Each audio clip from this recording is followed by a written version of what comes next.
हमारा जो टॉपिक है एसएमसी है ना, यही है ना। तो देखिए टॉपिक विद्यालय प्रबंधन समिति, स्कूल मैनेजमेंट कमेटी, विद्यालय प्रबंधन समिति।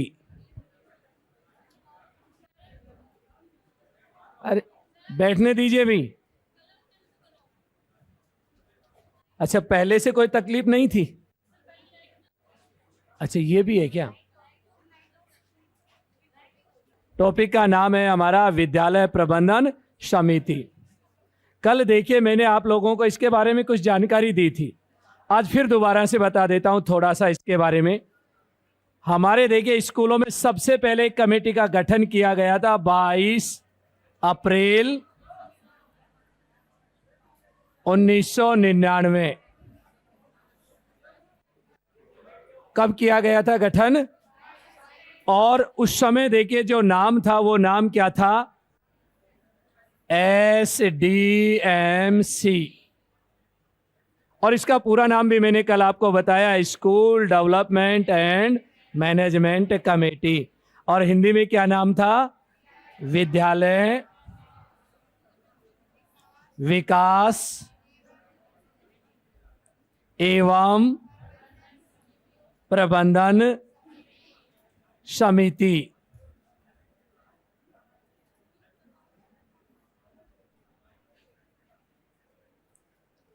और ये घोषणा कब की गई, आदेश कब जारी किए गए? 22 अप्रैल 1999। ये कमेटी चलने लगी। उसके बाद आ गया देखिए हमारे पास आरटी एक्ट 2009, और इसकी एक धारा कौन सी है? धारा 21। किसका उल्लेख किया गया है? एसएमसी के गठन के बारे में बताया गया है। उसके बाद देखिए बनी नियमावली, और नियमावली का नाम है राजस्थान RTE नियमावली 2011। कब बनी नियमावली? 2011। इस नियमावली के भाग 2 में, कौन से भाग में? 2 में, और नियम नंबर 3, 4 और 5 में इसका उल्लेख है। इसका गठन कैसे किया जाएगा, इसकी संपूर्ण प्रक्रिया बताई गई है। किसमें? राजस्थान RT नियमावली 2011 भाग 2 नियम 3 और 4 और 5। इस तरह से देखिए। उसके बाद हमारी स्टेट गवर्नमेंट ने, यानी राजस्थान सरकार ने क्या जारी किए? आदेश इसको लागू करने के। आदेश कब जारी होते हैं? 10 मई 2011 को ये जारी होते हैं। देखिए तो ये क्या थे? आदेश। तो पहली डेट कौन सी थी?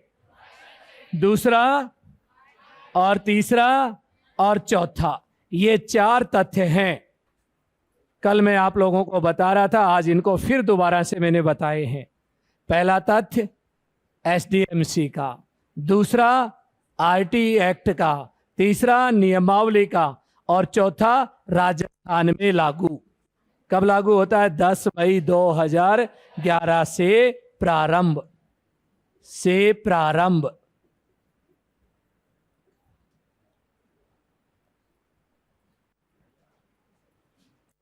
अब देखिए पूरी इसकी गठन की प्रक्रिया बताऊंगा जो राजस्थान नियमावली में बताई गई है।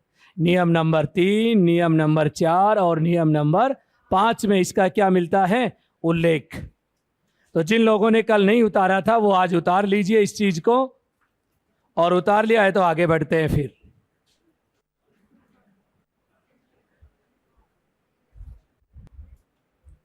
अब इसके बाद लिखिए एसएमसी की आवश्यकता क्यों पड़ी?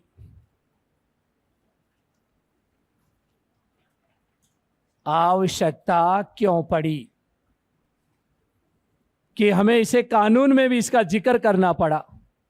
ये चल तो रहा था यहाँ एसडीएमसी पहले से, इसी को बढ़ा देते आगे तक सभी स्कूलों में। लेकिन फिर भी कानून में देखिए हमें एक कमेटी बनानी पड़ी जिसका नाम क्या है, एसएमसी। और इसके दो कारण हैं इसकी आवश्यकता के। पहला कारण जन सहयोग प्राप्त करने के लिए, जन सहयोग प्राप्त करना। दूसरा कारण देखिए, जन सहयोग के बाद आता है विकेंद्रीकरण करना।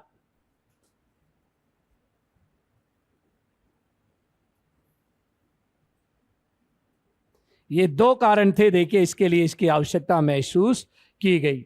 विकेंद्रीकरण का मतलब कि स्कूल को कुछ शक्तियां दी जाएं ताकि वो अपने विकास के संसाधन स्वयं जुटा सके। उस व्यवस्था को कहते हैं विकेंद्रीकरण करना। उतार लीजिए इसको भी, एसएमसी की आवश्यकता क्यों पड़ी? अच्छा सवाल है। पहला तो क्या है, जन सहयोग प्राप्त करने के लिए, दूसरा विकेंद्रीकरण करने के लिए।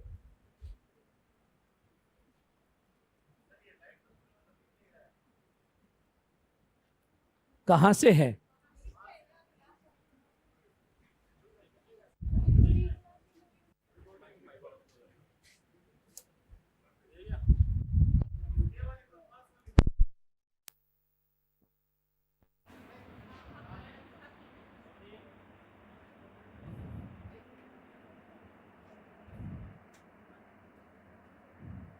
अब दिख रहा है? चलो ठीक, लिख लिया होगा आप लोगों ने। एक तो इसकी पूरी मैंने आपको डेट वाइज वो बताया है विकास, फिर उसके बाद इसकी आवश्यकता, और अब देखेंगे इसकी नियमावली। लिखिए एसएमसी गठन की नियमावली, एसएमसी गठन की नियमावली।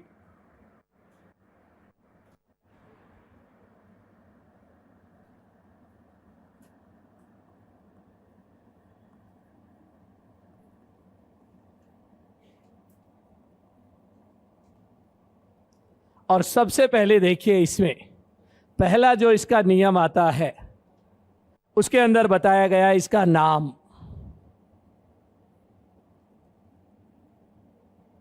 एसएमसी का नाम क्या होगा? मैं एग्जाम्पल के लिए आपको एक स्कूल देता हूं, जैसे राजकीय प्राथमिक विद्यालय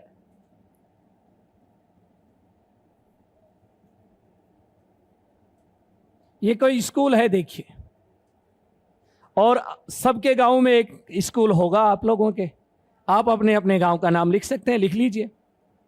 लेकिन बात ये आती है कि एसएमसी जो शब्द है वो इसके पहले जोड़ें, बीच में जोड़ें या लास्ट में जोड़ें, ताकि हम इसका रजिस्ट्रेशन करवा सके और इसका पूरा नाम होगा, क्योंकि ये तो नाम स्कूल का है और स्कूल में किसका गठन कर रहे हैं, कमेटी का।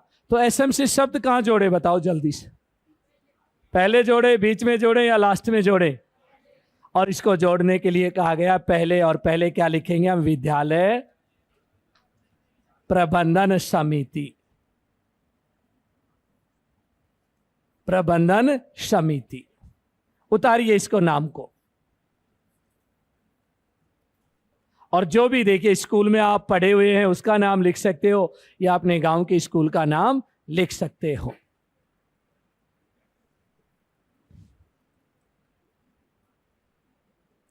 विद्यालय प्रबंधन समिति राजकीय प्राथमिक विद्यालय। अगर आपके गांव में प्राथमिक नहीं है तो उच्च प्राथमिक लिख लेना, उच्च प्राथमिक नहीं है तो माध्यमिक होगा, और माध्यमिक नहीं है तो उच्च माध्यमिक होगा।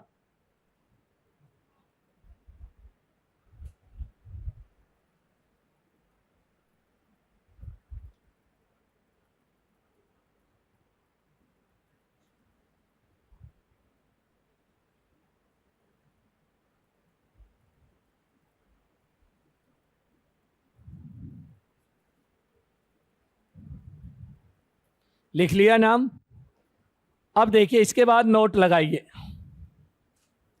इस नाम का रजिस्ट्रेशन कराया जाता है। देखिए तो लिखिए उपरोक्त एसएमसी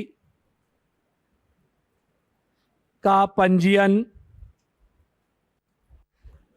उपरोक्त एसएमसी का पंजीयन राजस्थान संस्था अधिनियम, राजस्थान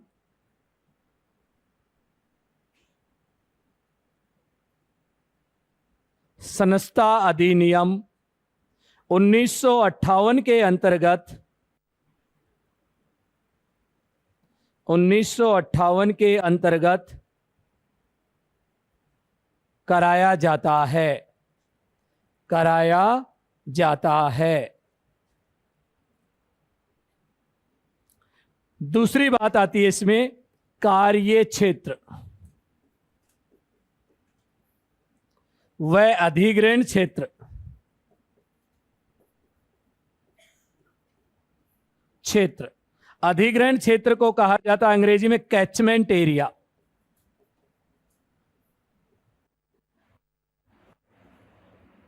ये दो शब्द और काम में आते हैं। देखिए, कार्य क्षेत्र, कार्य क्षेत्र होगा स्कूल की चार दीवारी। एसएमसी अपने कार्य कहां कराएगी? विद्यालय की चार दीवारी के अंतर्गत। लेकिन कैचमेंट एरिया वहां तक होगा जिस घर से बच्चे स्कूल आते हैं, जिस घर से बच्चे स्कूल आते हैं वो सारा का सारा एरिया क्या कहलाएगा? इसका कैचमेंट एरिया कहलाएगा। देखिए, ये पूरा क्षेत्र कहलाता है कैचमेंट एरिया, और ये जो चार दीवारी है स्कूल की ये क्या कहलाएगा? कार्य क्षेत्र। मान लीजिए स्कूल में 50,000 रुपए आए पानी की टंकी बनाने के। अब गांव वाले तो क्या कहेंगे? साहब स्कूल में तो है ही टंकी, हमारे गांव में बना दो ना इस टंकी को।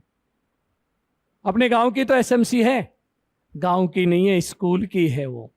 और काम कहां करा सकती है? केवल स्कूल की चार दीवारी के अंतर्गत।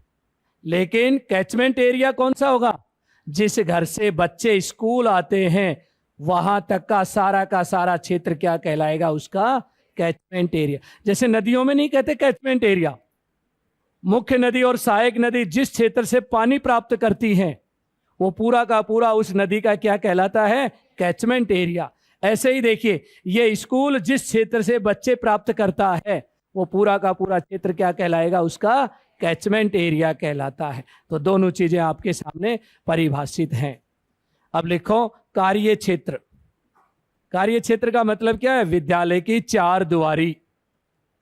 कार्य क्षेत्र में लिखो विद्यालय की चार दीवारी।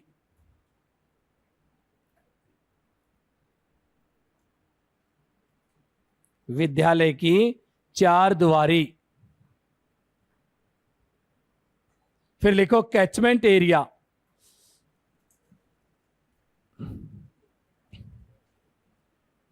जिस घर से बच्चे विद्यालय आते हैं,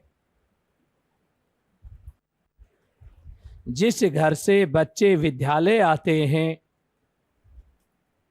वहां तक का क्षेत्र, वहां तक का क्षेत्र कैचमेंट एरिया कहलाता है। वहां तक का क्षेत्र कैचमेंट एरिया कहलाता है।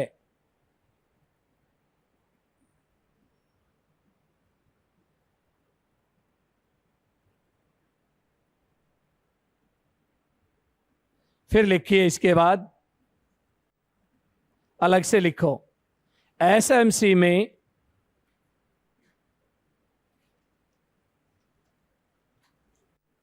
दो प्रकार की सभा या समिति होती हैं। एसएमसी में दो प्रकार की सभा या समिति होती हैं।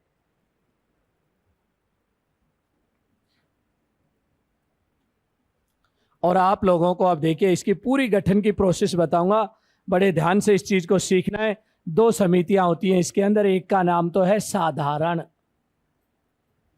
सभा, अंग्रेजी में कहा जाता है जनरल असेंबली। दूसरा होता है कार्यकारिणी, समिति, अंग्रेजी में कहा जाता है इसे एग्जीक्यूटिव कमेटी। दो हैं हमारे पास, और इन दोनों को देखिए दो भागों में बांटकर पढ़ेंगे हम।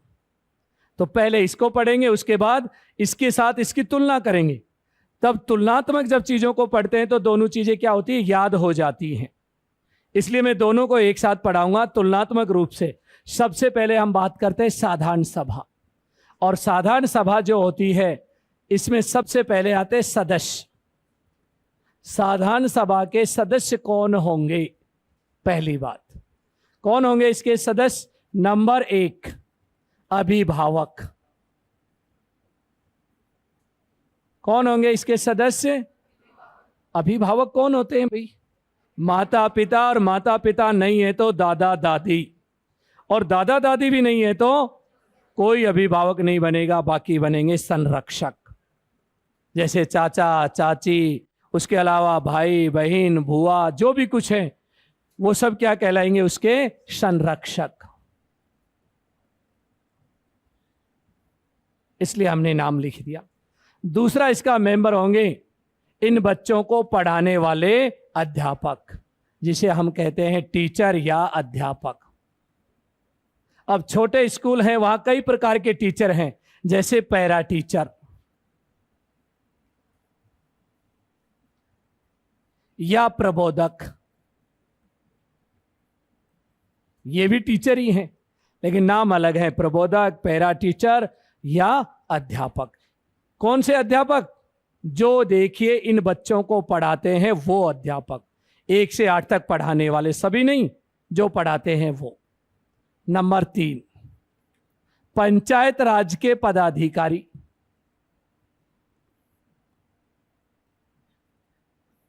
राज के पदाधिकारी। अब पंचायत राज के पदाधिकारी तो होंगे, लेकिन उस कार्य क्षेत्र के, या जिसे हमने अधिग्रहण क्षेत्र कहा था वहां के, ऐसे नहीं कि कहीं का भी व्यक्ति हो। तो इसलिए कार्य क्षेत्र के कौन होते हैं पदाधिकारी? सबसे नीचा तो होता है सरपंच। जहां स्कूल है उस ग्राम पंचायत का सरपंच इसका मेंबर होगा। उसके अलावा देखिए प्रधान, कौन सी पंचायत समिति का? जिस पंचायत समिति में वो स्कूल है उसका प्रधान। उसके बाद उस जिले का जिला प्रमुख।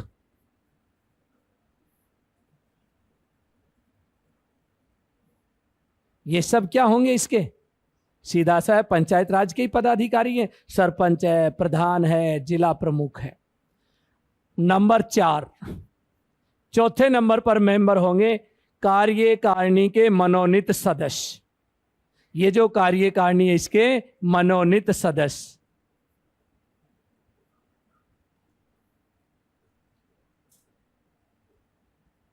किसके? कार्यकारिणी के।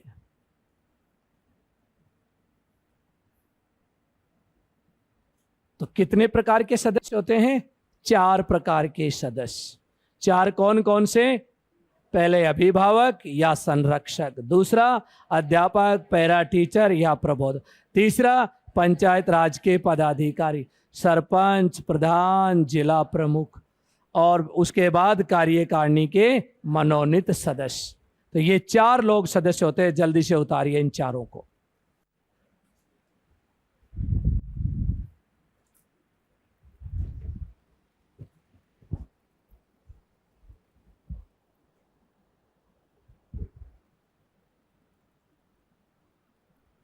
राजस्थान का शिक्षा मंत्री क्या इसका सदस्य होगा?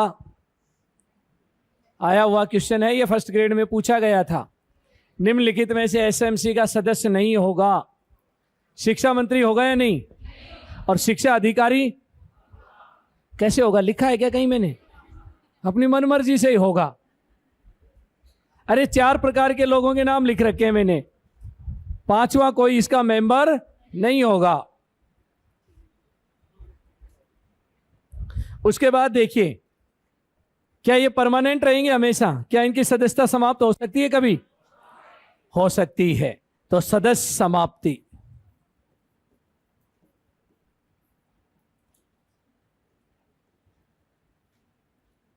नंबर 1, अगर किसी की मृत्यु हो जाती है तो।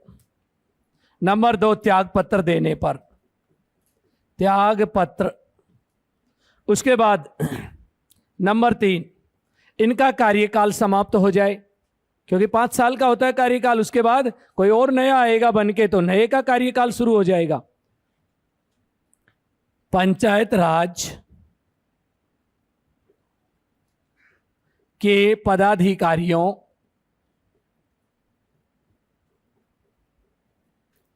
का कार्यकाल समाप्त।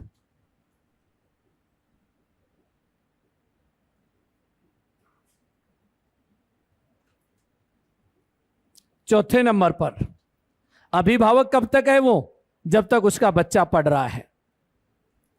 टीसी लेने पर या 8वीं पास करने पर।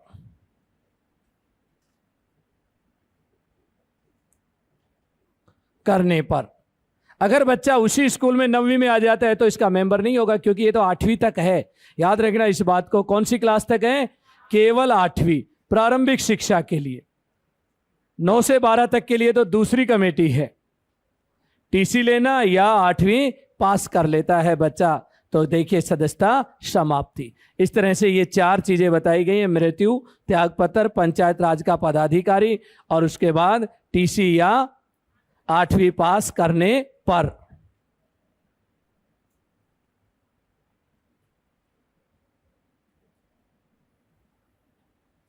ये बात तो थी सदस्यता और उसकी समाप्ति की। देखिए, उतारो जल्दी से।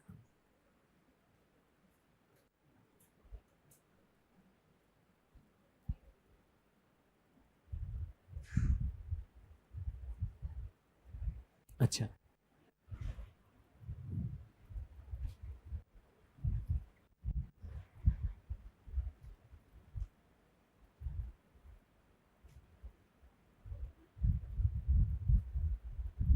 अब आता है उसके बाद बैठक।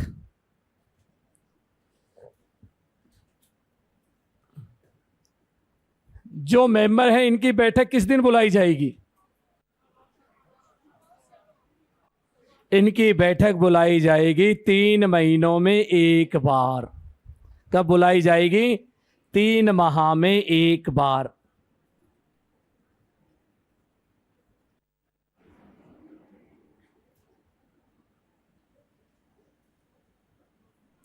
जुलाई से लेकर मार्च तक 3 बैठक अनिवार्य। पूरे साल भर में कितनी बैठक अनिवार्य हैं? 3 बैठक अनिवार्य। और मैक्सिमम, चाहे रोज पंचायत बिठाओ स्कूल में, मैक्सिमम तो आप कितनी भी कर सकते हैं, लेकिन मिनिमम कितनी बैठक अनिवार्य? 3 बैठक पूरे सत्र में अनिवार्य। 3 बैठकें अनिवार्य।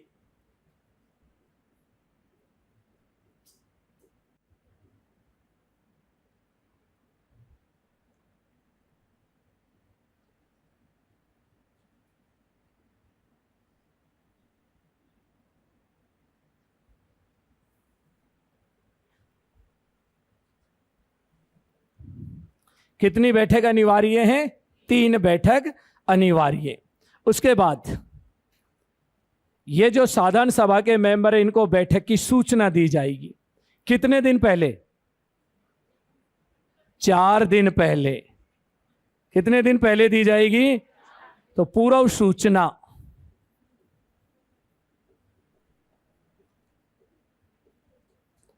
चार दिन पहले। और अति आवश्यक होने पर 2 दिन पहले। याद रखना, ये अति आवश्यक होने पर 2 दिन पहले सूचना दी जाएगी।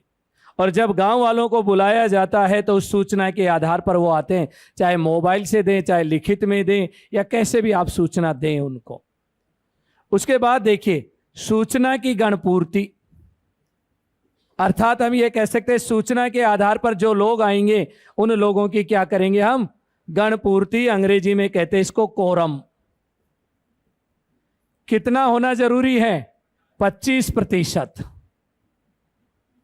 या 1/4 सदस्य।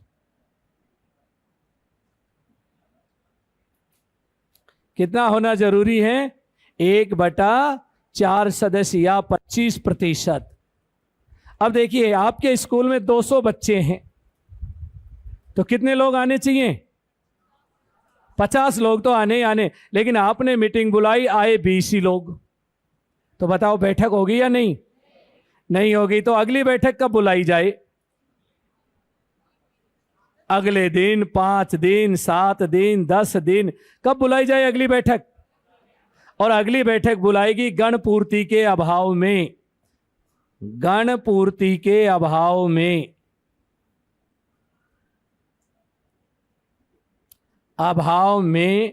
अगली बैठक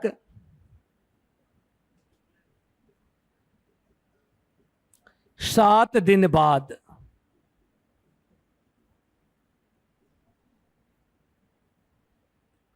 और आपने 7 दिन बाद देखिए बैठक बुलाई, उस दिन देखिए 10 ही लोग आए, उस दिन 20 तो आए थे। अब देखिए आप गणपूर्ति करेंगे या नहीं? दूसरी बार में गणपूर्ति नहीं की जाती है, जितने आए उन्हीं के साथ बैठक करके कार्य को पूर्ण करे। चाहे एक भी नहीं आए तो भी बैठक हो जाएगी, क्योंकि बार बार गणपूर्ति का प्रावधान नहीं है, एक बार मौका दिया जाता है गणपूर्ति का।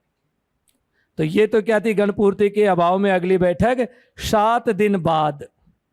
उतारो जल्दी से ये चीजें। फिर आता है साधारण सभा के कार्य, उतार लिया। तो साधारण सभा क्या काम करती है? साधारण सभा सबसे पहले बात है कार्यकारिणी का गठन करना। कार्यकारिणी का क्या करना? गठन। दूसरा देखिए, अध्यक्ष उपाध्यक्ष का चयन करना,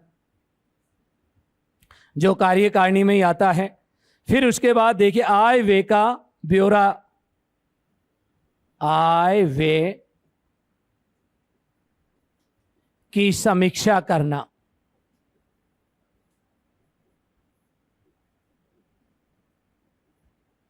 ये देखिए,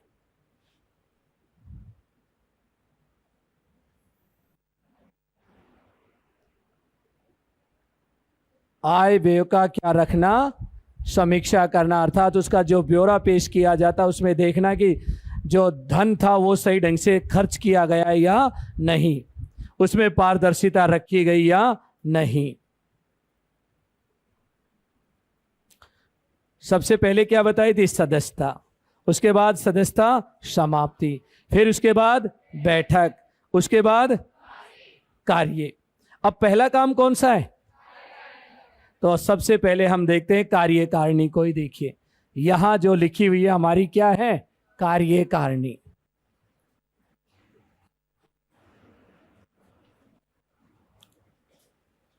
ये देखिए,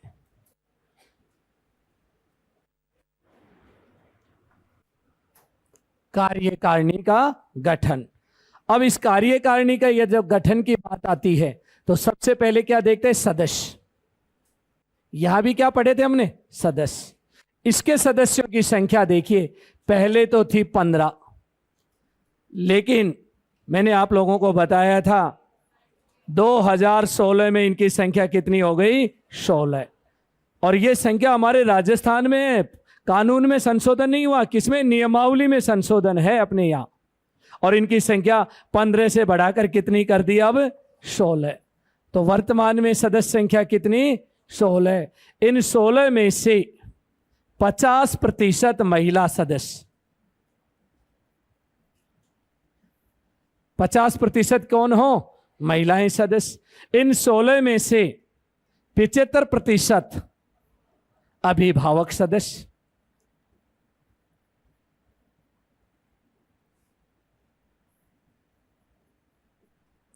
कोई ऐसा तो नहीं है जो इसका टोटल जोड़ रहा? साहब ये तो 100 से भी ज्यादा निकाल दिया आपने। तो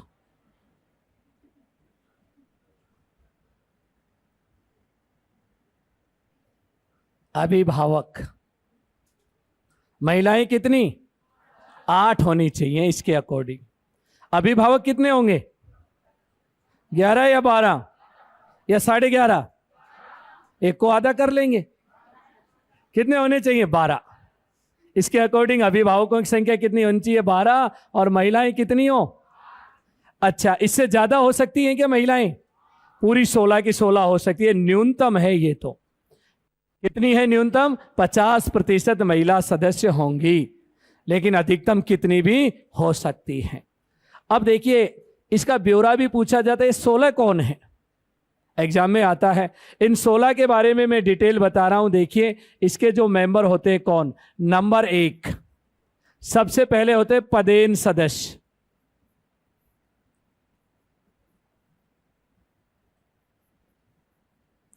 पदेन का मतलब होता है एक पद पर रहते हुए दूसरा पद धारण करना, उसको हम क्या कहते हैं? पदेन। और पदेन होते हैं दो कौन कौन? एक तो होता है वार्ड पंच, और एक स्कूल का प्रिंसिपल या हेडमास्टर जो भी है, इसलिए मैं लिख रहा हूं संस्था प्रधान। जो भी उस संस्था में प्रधान है, मुख्य है, जो सबसे बड़ा है, वो क्या होगा? इसका पदेन सदस्य 2। उसके बाद नंबर 2 पे निर्वाचित सदस्य। निर्वाचित का मतलब होता है जिसे चुनाव की प्रक्रिया से चुना जाए, उसको कहते हैं निर्वाचित। और निर्वाचित सदस्य होता है अध्यापिका, स्कूल की एक अध्यापिका। अगर अध्यापिका नहीं है तो किसको लिया जाएगा? पुरुष को लिया जाएगा, अध्यापक को। अगर अध्यापिका और अध्यापक दोनों हैं तो किसको लेंगे? अध्यापिका को लेंगे। उसके बाद नंबर 3 मनोनीत सदस्य, नॉमिनेटेड मेंबर। और मनोनीत सदस्य 2। पहले मनोनीत सदस्य हुआ करता था 1, और अब मनोनीत सदस्यों की संख्या कितनी है? 2। और यहां जो 2 मनोनीत सदस्य हैं वो एमएलए द्वारा।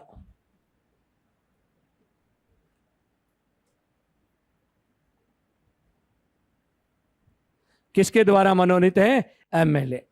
और एमएलए द्वारा किसको चुनाव किया जाएगा? मनोनीत किसको करेंगे? वो अपनी मन मर्जी से नहीं। 2 ही ऑप्शन है उसके पास, या तो वो देखिए मनोनीत करे गांव का किसी भी शिक्षाविद को,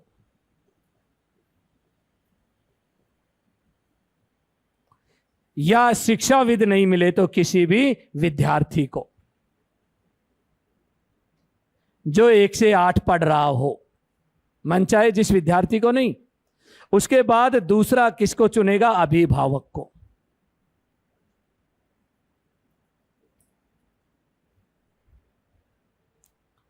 तो यहां एक अभिभावक, एक शिक्षाविद हो गए 2। अब बात आती है हमारे पास पदेन सदस्य, निर्वाचित सदस्य, मनोनीत सदस्य, और चौथे प्रकार के होते हैं हमारे पास अभिभावक। इनकी संख्या कितनी होगी? 11।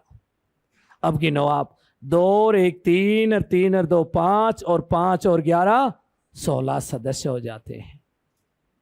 और ये अभिभावक मनचाहे जो नहीं होंगे, गांव के समाज के जितने भी वर्ग हैं सबसे एक एससी से, एक एसटी से, एक ओबीसी से, एक अल्पसंख्यक से, सभी का प्रतिनिधित्व जरूरी है। ऐसा नहीं एक समाज के लोगों को चुन लें आप, ऐसा नहीं कर सकते। अब उतारो आप इनको।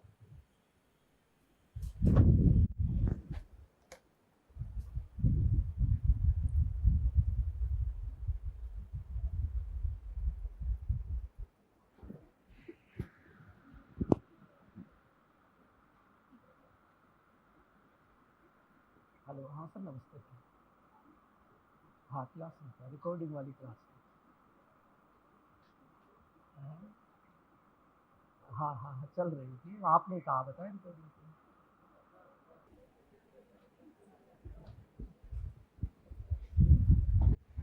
उतार लिया भी? दोबारा से फिर बताता हूं एक बार। कुल सदस्य कितने हैं? 16 में से महिलाएं कितनी? अभिभावक कितने होने चाहिए?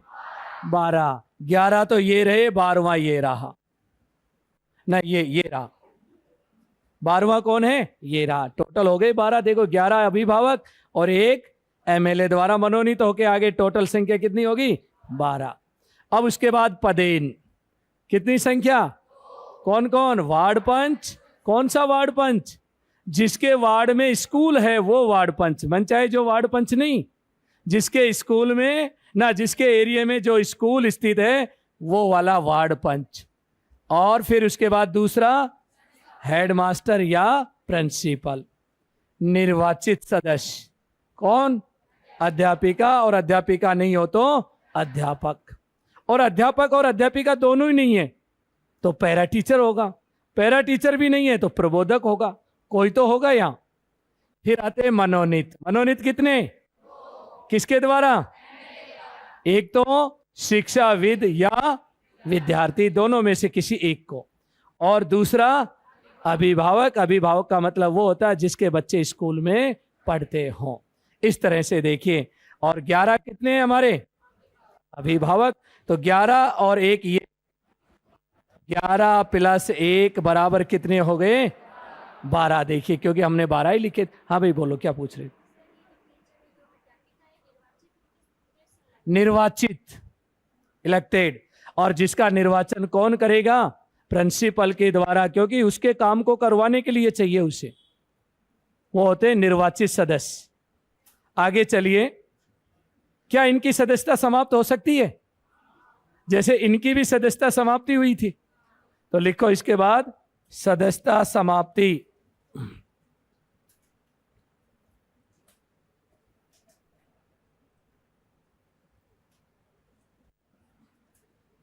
सदस्यता समाप्त कब हो सकती है? जब इस कमेटी का कार्यकाल खत्म हो जाए तो सबकी सदस्यता समाप्त। तो कार्यकाल कितना बताया था? 2 वर्ष। कार्यकाल कितना है? 2 वर्ष का होता है इसका कार्यकाल। 2 वर्ष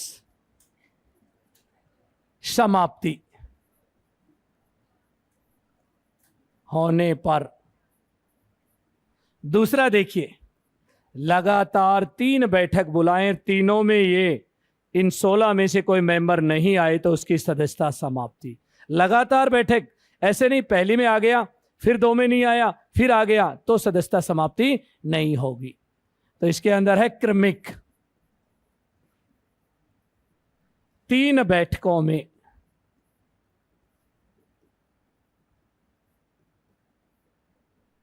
अनुपस्थित होने पर। और देखिए इसके बाद, उसके बाद देखिए अगला इसमें दे रहा कानून द्वारा दंडित।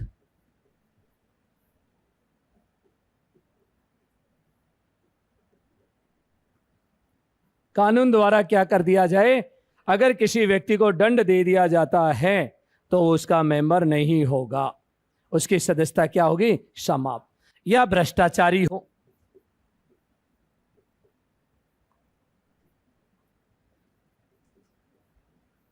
भ्रष्टाचार में यदि कोई व्यक्ति लिप्त पाया जाता है तो उसकी देखिए सदस्यता क्या हो जाएगी?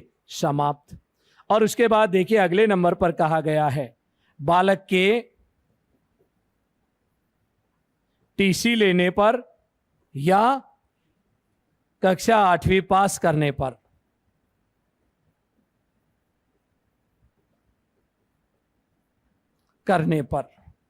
या तो वो बच्चा 9वीं में चला जाए या उसके माता पिता उसका स्थानांतरण प्रमाण पत्र प्राप्त कर ले, टीसी यानी वो बच्चा स्कूल छोड़ जाए तो देखिए उसके अभिभावकों को यहां से हटा दिया जाएगा। या तो वो टीसी ले या वो बच्चा 8वीं क्या कर जाए?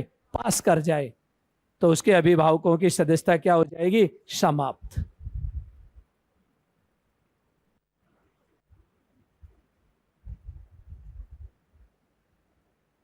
दोनों में तुलना कर सकते हैं। वहां तो क्या था? त्याग पत्र और मृत्यु। और यहां पर क्या है? 2 साल का कार्यकाल समाप्त, 3 बैठक में नहीं आए, कानून द्वारा दंडित, भ्रष्टाचारी और बालक का टीसी लेने या 8वीं पास करने पर। अब एक सवाल देखिए, एक व्यक्ति चोरी के जुर्म में गिरफ्तार हो जाता है पुलिस के माध्यम से और उसे 2 साल की सजा हो जाती है। वह व्यक्ति साधारण सभा का सदस्य हो सकता है या नहीं? हो सकता है। मैंने बोला है साधारण सभा का, और यह है कार्यकारिणी। अरे जिसका बच्चा पढ़ेगा वो अभिभावक उसका मेंबर होगा साधारण सभा का। वो अभिभावक, देखिए चोर वो अभिभावक है, बच्चा थोड़ी है। तो क्या चोर को ये अधिकार नहीं है कि मेरा बच्चा पढ़ रहा है कि नहीं पढ़ रहा है उसके बारे में पूछना? भाई वैसे देखिए चोरी तो उसने की है, बच्चे ने थोड़ी की है।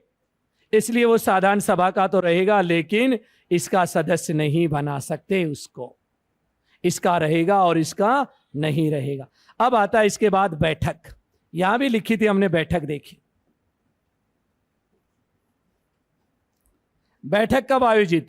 सूचना वही 4 दिन पहले, अति आवश्यक होने पर 2 दिन पहले। उसके बाद देखिए बैठक कब होगी? प्रत्येक माह की अमावस्या को।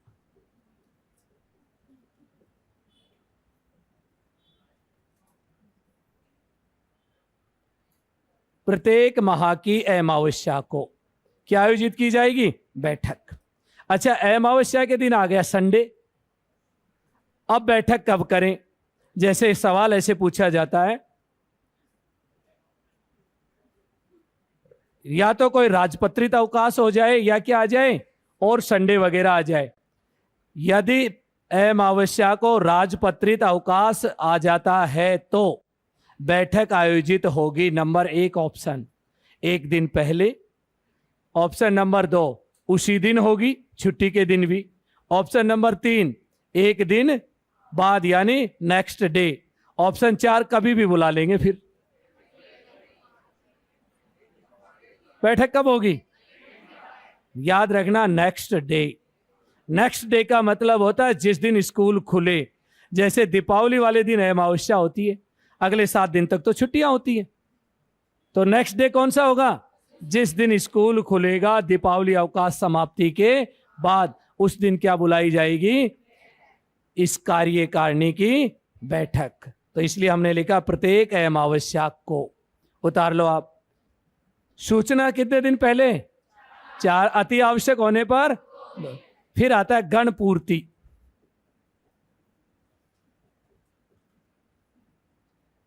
गण पूर्ति कितनी है यहां? 33% या 1/3 सदस्य। 1/3 सदस्य कितने होंगे? 16 के 1/3 सदस्य। बताइए गण पूर्ति के लिए कितने जरूरी हैं? भाई 5 रखते हैं तो 15 हो गए, और 6 रखते हैं तो 18 होते हैं। हमारे पास मेंबर कितने हैं? 16। तो कितने करें? 5.5। इसलिए कितनी रहेगी? 6। 6 लोग होंगे तो आपकी गणपूर्ति हो जाएगी, मीटिंग चालू रहेगी। और 6 से कम उपस्थित रहते हैं तो अगली बैठक बुलाई जाएगी। कितने दिन बाद? 7 दिन बाद। और दोबारा गणपूर्ति करेंगे क्या? दोबारा गणपूर्ति नहीं की जाती है। इस तरह से उतारिए आप।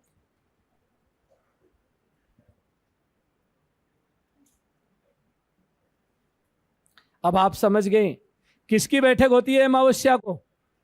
कार्यकारिणी में। साल में कितनी बैठक होंगी?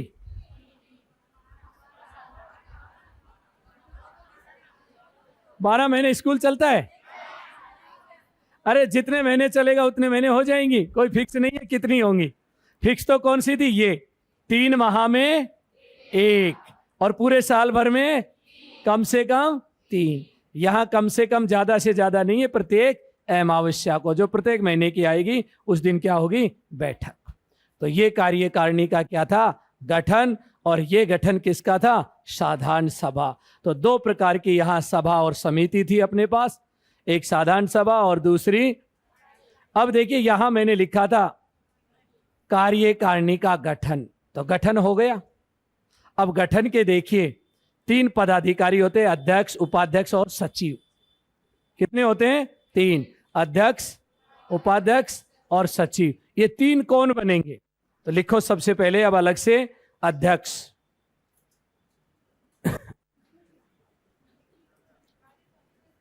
नहीं, अब तो अध्यक्ष दोनों का एक ही होगा, अलग से लिखना है। ये दोनों तो पूरे हो गए, लाइन खींच दो ऐसे, समाप्ति। और अब लिखो अलग से अध्यक्ष, प्रेसिडेंट इसका। कौन बनेगा अध्यक्ष? Very good. लिखो, जो ये अपने पास 12 जो सदस्य थे ना, इन 12 में से किसी एक अभिभावक को, लिखो आप अध्यक्ष, 12 अभिभावकों में से किसी एक को, 12 अभिभावकों में से किसी एक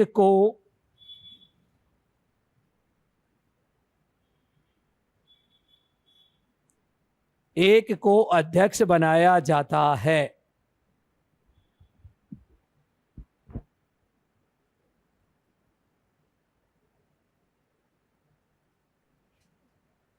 किसी एक को अध्यक्ष बनाया जाता है। क्या काम करेगा भैया? काम क्या है अध्यक्ष का? अरे बैठक की अध्यक्षता करना और एक निर्णायक मत देना। जब बराबर वोट आ जाते हैं तो क्या देने का अधिकार है? निर्णायक मत देने का अधिकार। लिखो,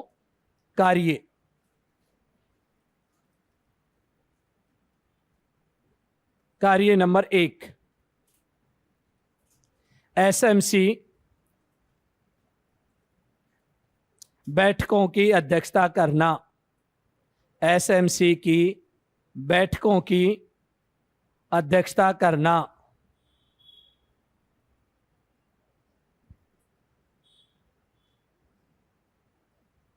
दूसरा कार्य, बराबर मत आने पर निर्णायक मत देना। निर्णायक मत देना।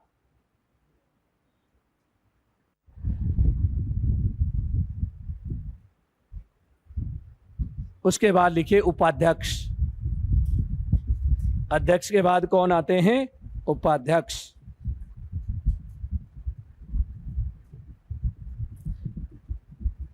बारह अभिभावकों में से किसी एक को, 12 अभिभावकों में से किसी एक को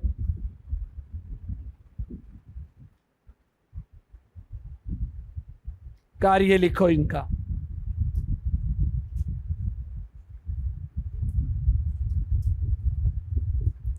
अध्यक्ष की अनुपस्थिति में,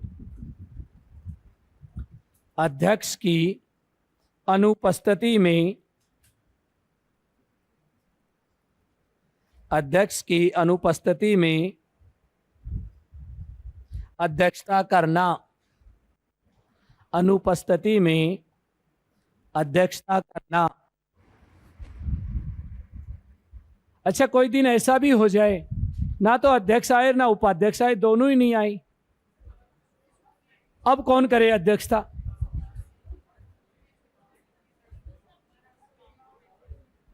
उस समय एक नया अध्यक्ष बनाया जाएगा अस्थाई, उस दिन के लिए। किसको बनाएं? जो वरिष्ठतम अभिभावक होता है उसको अध्यक्ष बना लेते हैं। कैसा? अस्थाई। और कार्यवाही शुरू कर देते हैं। लिख लो नोट लगा के ये चीज भी। अध्यक्ष व उपाध्यक्ष की अनुपस्थिति में, अध्यक्ष व उपाध्यक्ष की अनुपस्थिति में अस्थाई अध्यक्ष बनाया जाता है। अस्थाई अध्यक्ष बनाया जाता है। जो वरिष्ठतम अभिभावक होता है, जो वरिष्ठतम अभिभावक होता है।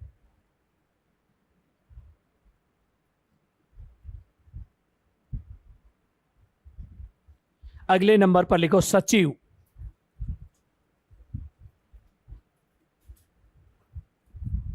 सचिव कौन बनेगा? लिखिए संस्था प्रधान।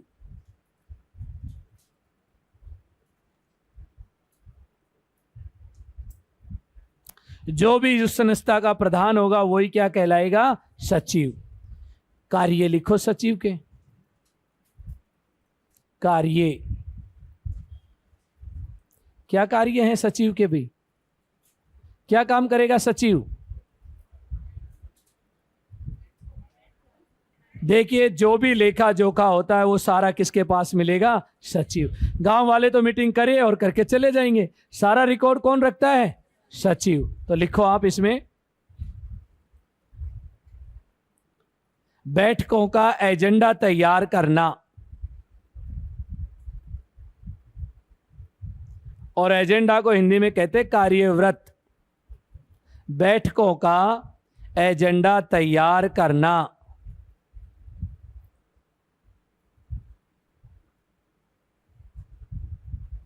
दूसरा कार्य लिखिए, आय व्यय का लेखा जोखा रखना।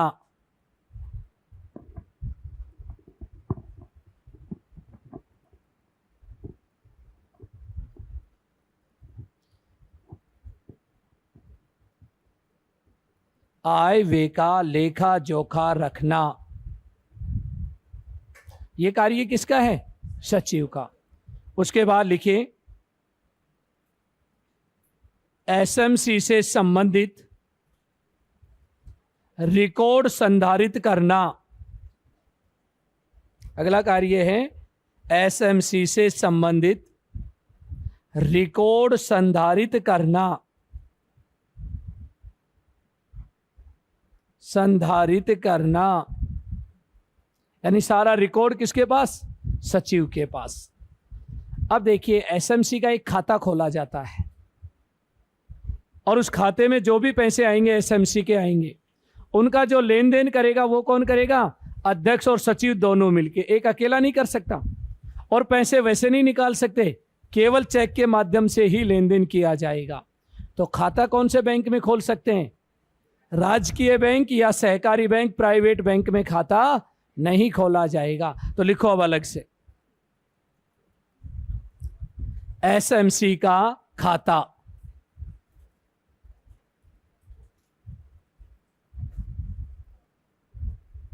और इसमें लिखिए, राजकीय या सहकारी बैंकों में खोला जाएगा।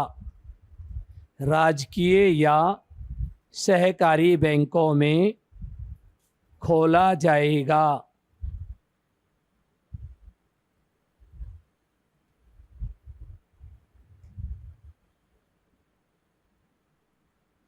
और लेन देन का कार्य, लेन देन का कार्य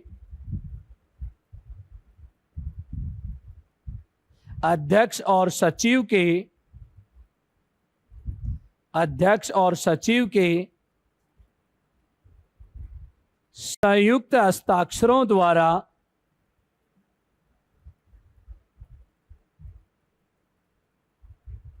अध्यक्ष और सचिव के संयुक्त हस्ताक्षरों द्वारा चेक के माध्यम से किया जाएगा।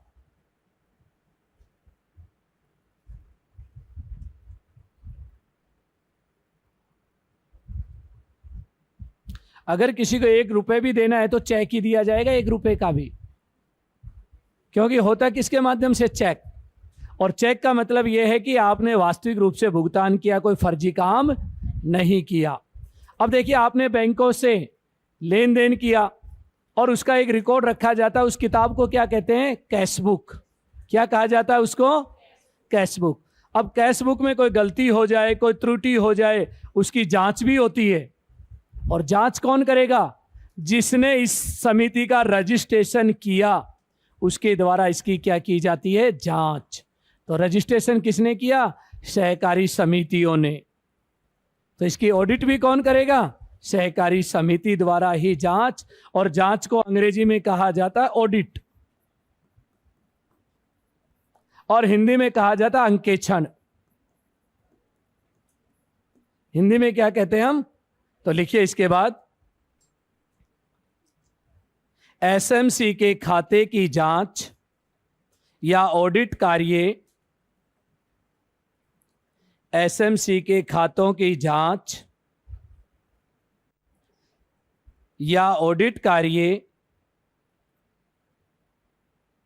ऑडिट कार्य सहकारी समितियों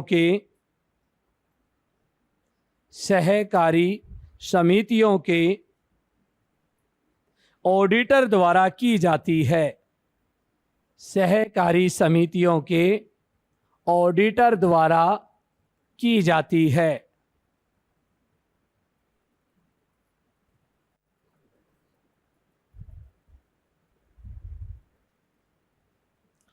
उसके बाद हेडिंग डालिए निर्णय।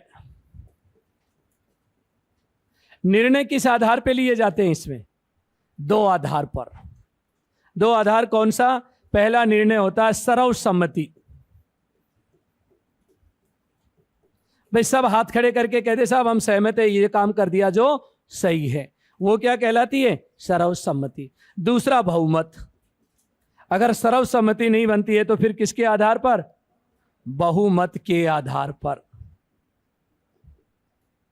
और बहुमत में चुनाव होगा, और चुनाव होता है हाथ खड़े करके।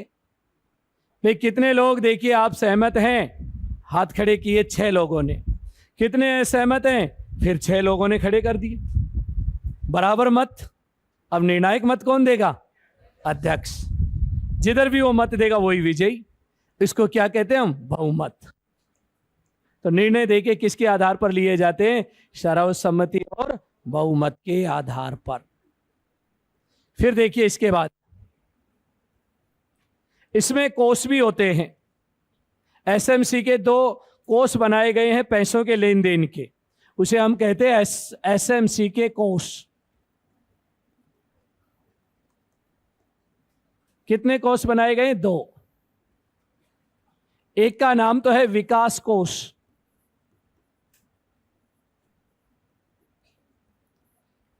और दूसरा देखिए परिचालन कोष।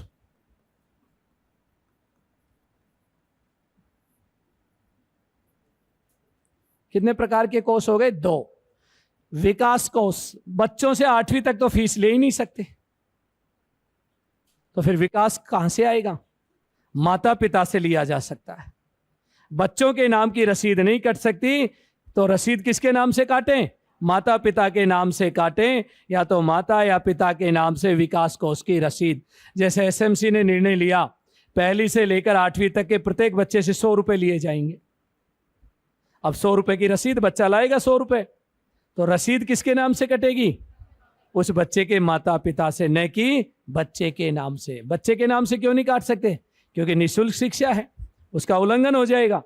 इसलिए देखिए बच्चे के नाम से नहीं काटकर किसके नाम से? तो यहां पर देखिए विकास के पैसे। और यहां आता है एक नया नाम आप लोगों के लिए, परिचालन कोष। स्कूल चलाने के लिए जो पैसे आते हैं वो कहां से आते हैं? जैसे चंदा, किसी ने क्या दे दिया? चंदा, या भामाशाह, या सरकार द्वारा अनुदान। जैसे 25,000 रुपए आते हैं एक स्कूल के चलाने के लिए पूरे साल भर के, और उसी कोष को हम कहते हैं परिचालन कोष। तो पेपर में पूछा जाए एसएमसी में कितने कोष होते हैं? 2। एक कोष विकास कोष, दूसरा परिचालन। अब परिचालन देखिए थोड़ा आप लोगों को और क्लियर हो जाए, इसमें कहां से पैसे आएंगे? या तो चंदा से, या भामाशाह से, या अनुदान से। लिख लो इसको।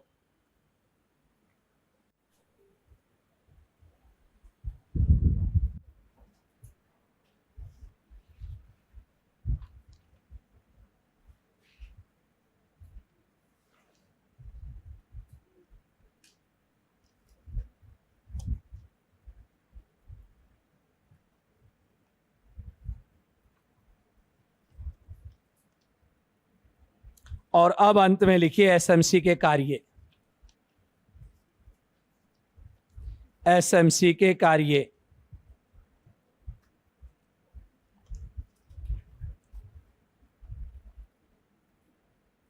नंबर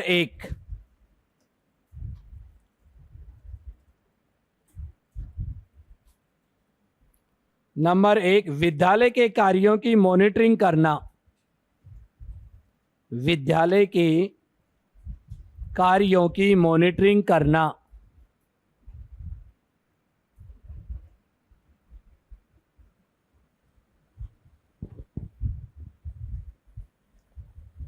कार्य नंबर 2, विद्यालय की विकास योजना बनाना। विद्यालय की विकास योजना बनाना। आरटी की कौन सी धारा में उल्लेख है भाई इसका, विकास योजना का? 22 में। कार्य number 3, MDM, mid day meal, Hindi में कहते दोपहर का भोजन। MDM का संचालन करना।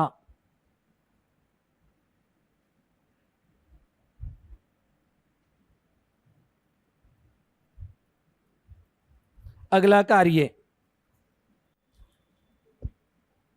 विद्यालय के लिए संसाधन जुटाना। विद्यालय के लिए संसाधन जुटाना।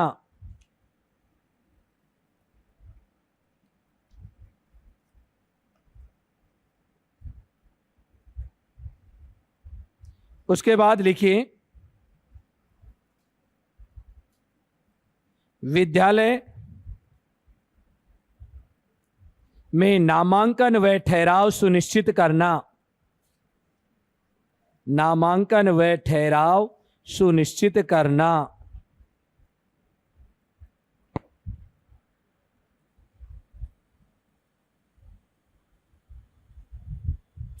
विद्यालय के कार्यों का लेखा जोखा रखना। अगला कार्य लिखिए, विद्यालय के कार्यों का लेखा जोखा रखना। विद्यालय में नामांकन व ठहराव सुनिश्चित करना। नामांकन ठहराव सुनिश्चित करना। उसके बाद मैंने बोला विद्यालय के कार्यों का लेखा जोखा रखना, यानी पूरा ब्यौरा रखना कि क्या क्या काम हुए हैं। तो ये तो क्या थे, एसएमसी के कार्य। और इस तरह से हमारी एसएमसी क्या हो जाती है, समाप्त।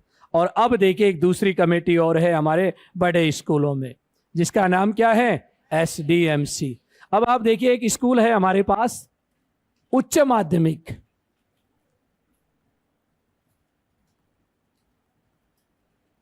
विद्यालय।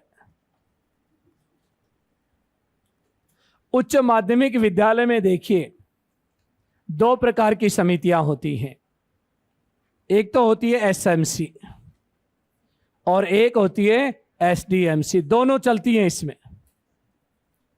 1 से 8 तक के बच्चों के लिए तो क्या है, और 9 से 12 के बच्चों के लिए क्या है। इसको तो हम पढ़ चुके हैं डिटेल से।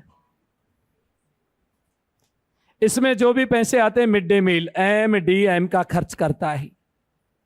इसमें पैसे आते हैं, देखिए किसके आते हैं, विकास कोष के,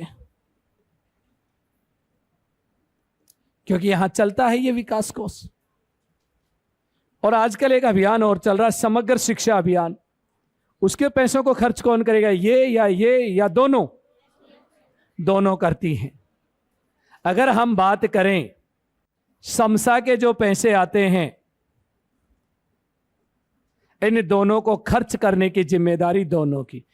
1 से 8 तक के बच्चों पे खर्च करोगे तो इसको दे दो पैसे, 9 से 12 के बच्चों पर खर्च करते हो तो इसको बांट दीजिए। 1 से 8 तक के समस्त कार्य, 9 से 12 के समस्त कार्यों के लिए जिम्मेदार। इसलिए दोनों मिलकर इनके अनुदान जो मिलता है उस अनुदान को क्या करते हैं, ये खर्च करते हैं। तो अब हम पढ़ेंगे एसडीएमसी। हेडिंग डालो अब, एसडीएमसी। पूरा नाम लिखो हिंदी में, विद्यालय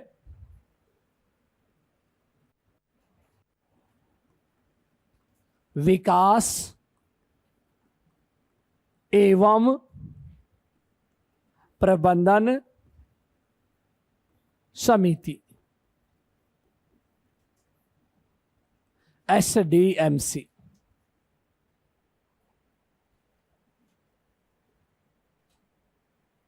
पूरा नाम। पहली बार कब प्रारंभ हुई थी ये?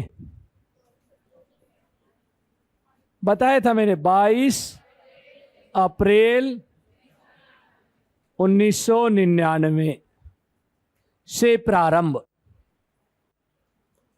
22 अप्रैल 1999।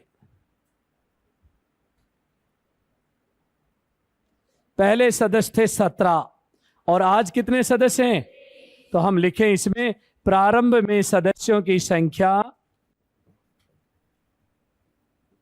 में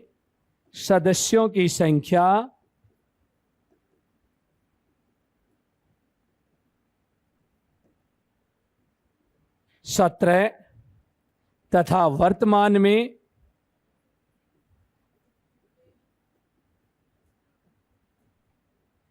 1 जुलाई 2016। वर्तमान में सदस्यों की संख्या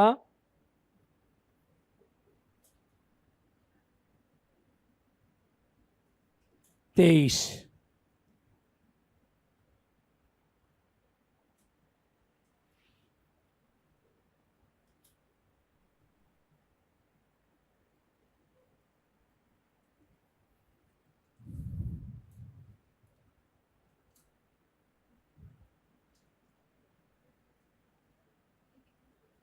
अब आगे बढ़ते हैं। देखिए, प्रारंभ हो गया, सदस्यों की संख्या हो गई।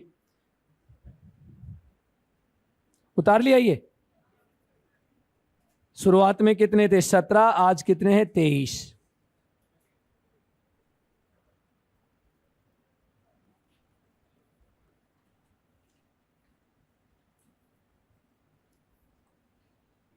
इन 23 में से एक क्या होगा? अध्यक्ष। कौन बनेगा? संस्था प्रधान। एक बनेगा सचिव। कौन बनेगा? वरिष्ठतम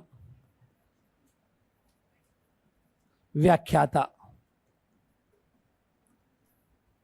आप देखिए, एक सीनियर स्कूल है, प्रिंसिपल का ट्रांसफर हो गया। अब कौन बने? वरिष्ठतम व्याख्याता। तो क्या बन जाएगा? संस्था प्रधान। और इसके बाद जो है इंचार्ज, वो क्या बन जाएगा? सचिव। तो इस तरह से देखिए हम यहां पर गठन करते हैं।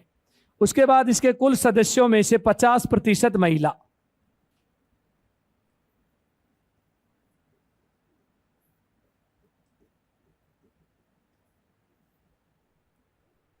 यहां देखिए, अभिभावक आवश्यक नहीं है, क्योंकि इस कमेटी में अभिभावक नहीं है, ज्यादातर अभिभावक नहीं है।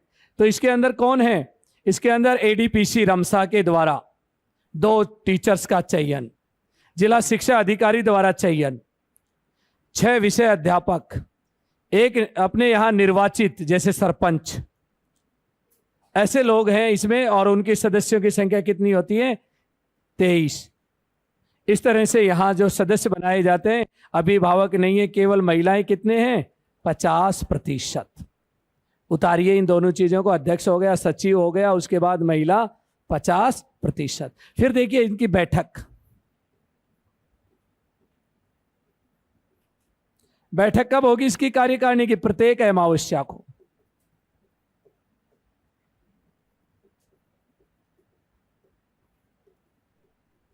फिर आता है गणपूर्ति।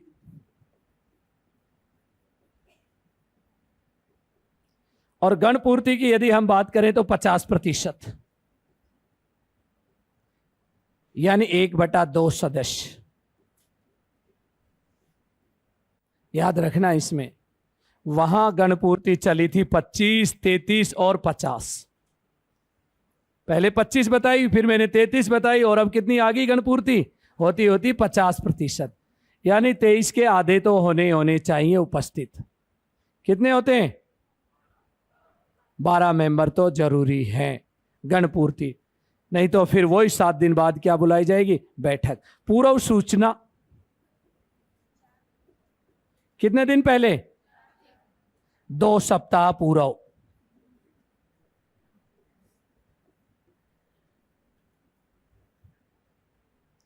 और अति आवश्यक हो तो 1 सप्ताह पूर्व। तो ये जो अंतर है वो मैं यहां लिख रहा हूं। एसएमसी और एसडीएमसी में देखिए।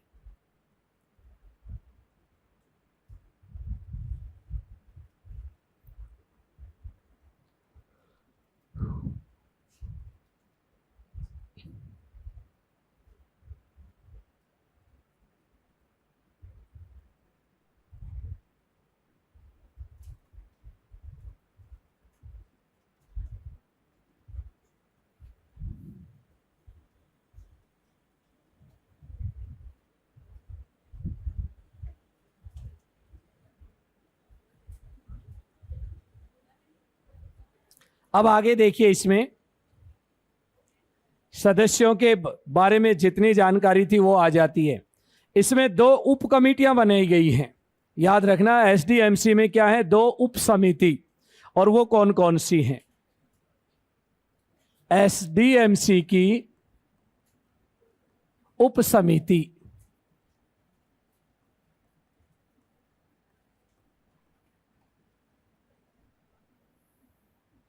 एक तो होती है भवन समिति,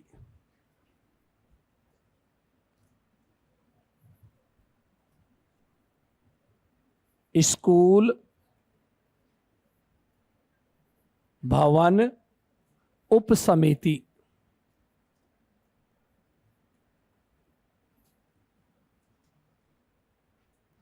स्कूल भवन उप समिति, इसका काम क्या है?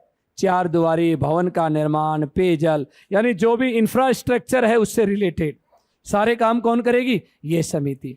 इसके सदस्य कितने होते हैं? 6। और इन 6 में से एक जो होता है इस कमेटी का अध्यक्ष, और वो कौन होगा? संस्था प्रधान। उसके बाद दूसरी कमेटी, जिसे नाम दिया जाता है अकादमिक या शैक्षणिक उप समिति। इसका काम बच्चों की शिक्षा से रिलेटेड है। इसके मेंबर की संख्या होती है 8। बच्चों के पढ़ने लिखने से संबंधित उनका एकेडमिक उत्थान करने के लिए कमेटी का गठन किया गया, अकादमिक उप समिति। और इन 8 में से एक होता है अध्यक्ष, और वो होता है इसका भी संस्था प्रधान। इस प्रकार से 2 कमेटी होती है इसमें भी, एक भवन के लिए यानी बिल्डिंग से संबंधित, और दूसरी किससे रिलेटेड होती है? शिक्षण से संबंधित, अकादमिक समिति। उसमें 6 मेंबर, इसमें 8 मेंबर।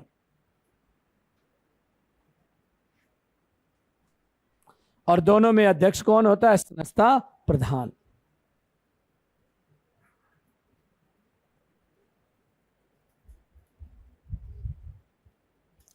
और अंत में लिखिए इसके कार्य।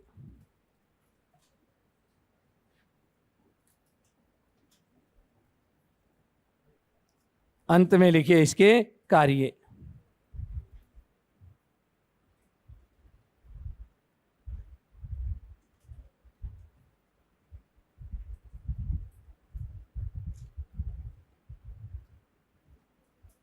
कार्य नंबर 1,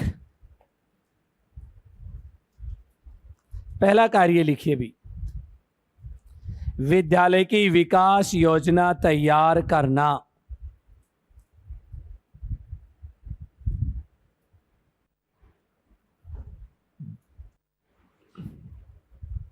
विद्यालय की विकास योजना तैयार करना। नंबर 2, विद्यालय के कार्यों की मॉनिटरिंग करना। विद्यालय के कार्यों की मॉनिटरिंग करना।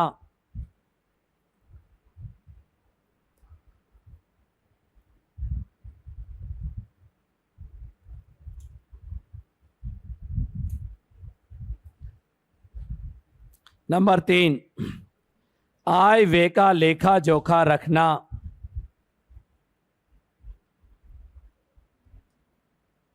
आय व्यय का लेखा जोखा रखना।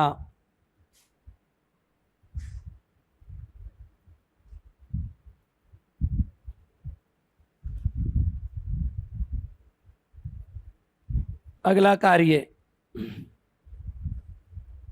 विद्यालय की गतिविधियों का संचालन करना।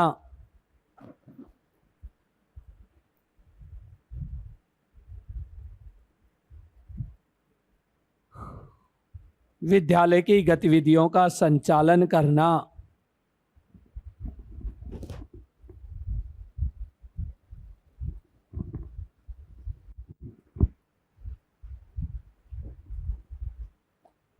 उसके बाद लिखिए दान दाताओं या भामाओं से अनुदान प्राप्त करना। दान दाताओं या भामाशाओं से अनुदान प्राप्त करना।